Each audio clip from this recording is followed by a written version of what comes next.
Mesdames et messieurs, je m'appelle Daniel Mengara.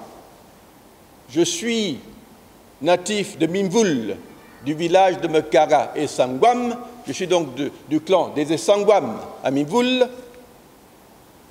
Et je me déclare dès aujourd'hui candidat non seulement à la présidence de la transition, mais aussi candidat à la présidence de la République pour les élections que les autorités de la transition ont organisées, ou plutôt annoncées, pour août 2025.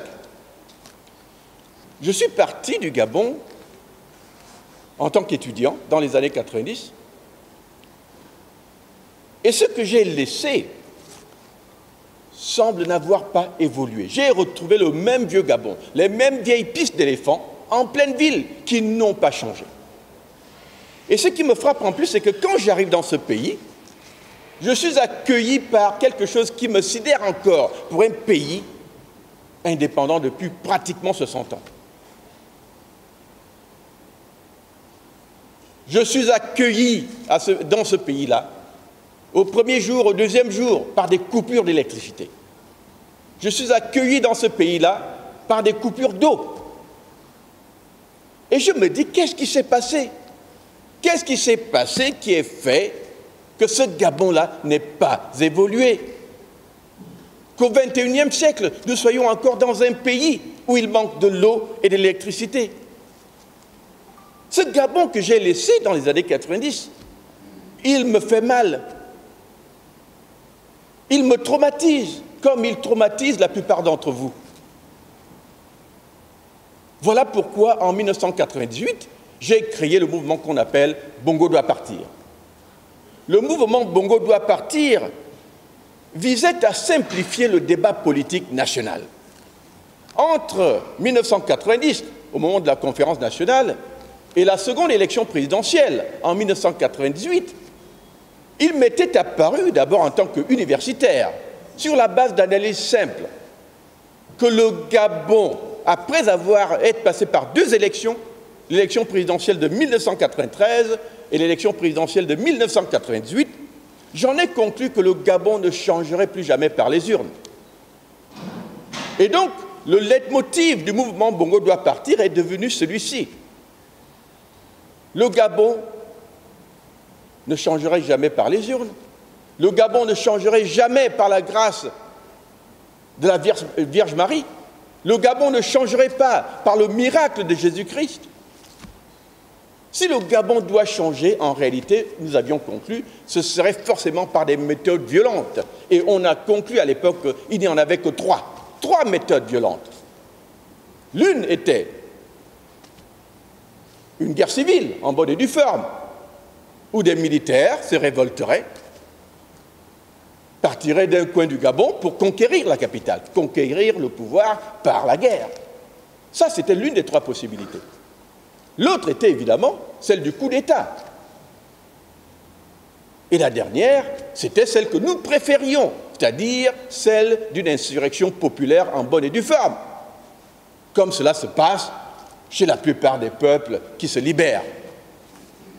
Donc comprenez-nous bien, nous parlions là d'une analyse mathématique, mathématisée du contexte politique national. Il était important que les leaders politiques de l'époque comprennent que l'option des élections n'était plus viable.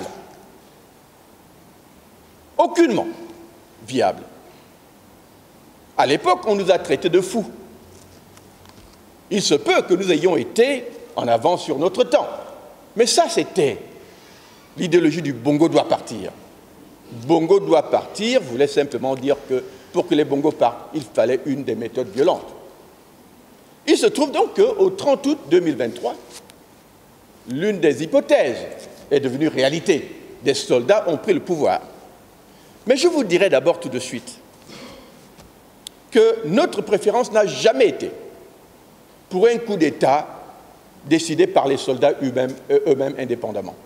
La réalité politique est que quand les soldats font un coup d'État par eux-mêmes, par leur propre initiative, sans impulsion populaire, vous avez plus de chances d'aboutir à une autocratie qu'à une démocratie. La plupart des peuples qui changent, et nous pouvons prendre exemple sur l'Afrique de l'Ouest, généralement, il y a une impulsion populaire derrière. Les peuples se révoltent, sont dans la rue. Les soldats en tiennent compte et traduisent cette réalité par une prise de pouvoir, cette fois au nom du peuple. L'Afrique de l'Ouest et nous, c'est deux formats totalement différents. Ce qui s'est passé au Gabon est salutaire. Nous, au mouvement Bongo doit partir à l'époque, qui est devenu Congrès des citoyens libres le 16 mars 2024 à Paris, nous, au BDP, n'aurions jamais pu nous opposer à un coup d'État quel qu'il soit. Ça veut donc dire que nos soldats aient fait le coup d'État ne nous indispose pas aucunement. Il était important d'en finir avec ce goulot d'étranglement qu'on appelait les bongos. Donc, pour cela, nous sommes en mesure de dire merci à nos soldats, à nos militaires. Nous ne sommes pas anti-militaires, bien au contraire. Nous pensons que les militaires ont un rôle à jouer, c'est celui de la protection de la République. Mais ils n'ont pas de rôle à jouer en politique. Nous n'allons pas entrer dans une ère où ce sont des militaires qui dirigent notre pays, parce que, comprenez-moi, quand vous rentrez dans l'ère de la militarisation du pouvoir politique, ça ne s'arrête pas, souvent. Et ça, c'est dangereux. Donc, nous comprenons, nous, au mouvement qu'on appelle aujourd'hui Congrès des citoyens libres, que le Gabon a besoin de s'engager dans un dialogue franc. Ce dialogue franc ne peut pas être un dialogue télécommandé. Il a besoin d'être un dialogue de citoyens engagés dans l'idée que nous avons traversé un système quinquagénaire qui a été une malédiction nationale, une véritable malédiction. Le bongoïsme, c'est la gangrène qui a tué notre pays pendant des années, 50 ans, d'un marasme qui n'a pas de nom, d'un pays béni par les dieux, riche en toutes choses, petite population. Mais qu'est-ce qu'il en est advenu, mes chers compatriotes? Pour nous, le débat doit être simple. Quand on fait un coup d'État, quelle est la question à laquelle on doit répondre? Et quand on organise un dialogue national, quelle est la question à laquelle on doit répondre? Il ne faut pas s'éparpiller dans tous les sens, parce que quand on va dans tous les sens, on sème la confusion.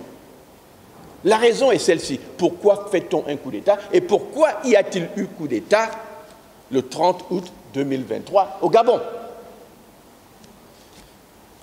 Moi, je vais commencer par aller dans la direction qui nous a été annoncée. Les militaires nous ont dit que le coup d'État a été fait pour arrêter la fraude qui était là et aussi peut-être répondre aux questions que les Gabonais se posent depuis des années. C'est que, bon, le Gabon n'est pas un État de droit. Nos institutions sont bancales. Et donc, quand, au moment de cette fraude, on se rend compte que Ali Bongo a encore fraudé, les militaires se disent on prend le pouvoir. C'est bien. Sauf que la logique commence à être un peu bancale dès ce moment-là. Parce que si vous dites qu'il y a eu fraude et il y a 2 candidats, il me semble qu'on n'a pas à tergiverser. Il y a 2 candidats. Celui-là a fraudé pour gagner. Ça veut donc dire que c'est celui-là qui a gagné. Vous donnez donc simplement le pouvoir à celui qui a gagné. Donc vous voyez que dès le départ, nous avons un problème à ce niveau-là. Moi, j'essaie de répondre à des questions fondamentales. Si M. Ondosa, puisqu'il s'agit de lui, a gagné, et que vous avez constaté qu'en tant que citoyen, militaire, vous voulez veiller à ce que la volonté du peuple soit respectée, il me semble que nous n'avons pas à tergiverser. Vous donnez le pouvoir à celui qui a gagné. Mais dès lors que vous dites « Ah, oui, il y a eu fraude, il a gagné, mais nous le prenons », vous vous situez déjà dans une double illégalité. La première, c'est que vous violez la volonté populaire. Mes chers compatriotes, la volonté populaire, c'est la chose la plus sacrée. Le vote d'un citoyen, c'est l'expression la plus noble de sa volonté. Mais vous dites non, vous avez voté, nous savons très bien que c'est lui qui a gagné, l'autre l'a fraudé, mais on prend quand même le pouvoir. Vous vous accaparez une volonté populaire qui était claire, parce que voyez-vous, vous auriez pu faire votre coup d'État en année normale, Quand il n'y avait pas d'élection, personne ne vous en empêchait. Soyons concrets. Les Gabonais souffrent depuis 56 ans, n'est-ce pas, sous les Bongo. Vous avez donc eu année 1, année 2, année 3, 56, où vous étiez là. Mais vous n'avez pas osé. Vous attendez une élection. Et ce n'est pas la première. En 90, les Bongo ont fraudé. Pardon, 93, les Bongo ont fraudé. Vous étiez là. En 2005, en 98, les Bongo ont fraudé. Vous étiez là. En 2005, les Bongo ont fraudé. Vous étiez là. En 2009, 2016, les Bongo ont fraudé. Vous étiez là. Certains d'entre vous ont même tué des Gabonais pour taire la volonté populaire. Et les marasmes et la gestion calamiteuse des Bongo étaient étalés aux yeux de tout le monde. Mais vous avez attendu que quelqu'un gagne son élection pour la lui reprendre. Voyez-vous, ce début-là de logique, déjà pour moi, c'est une, on va dire, une introduction quelque peu maladroite à l'idée d'une prise de pouvoir. Vous profitez du vote populaire pour prendre un pouvoir qui ne vous appartient pas.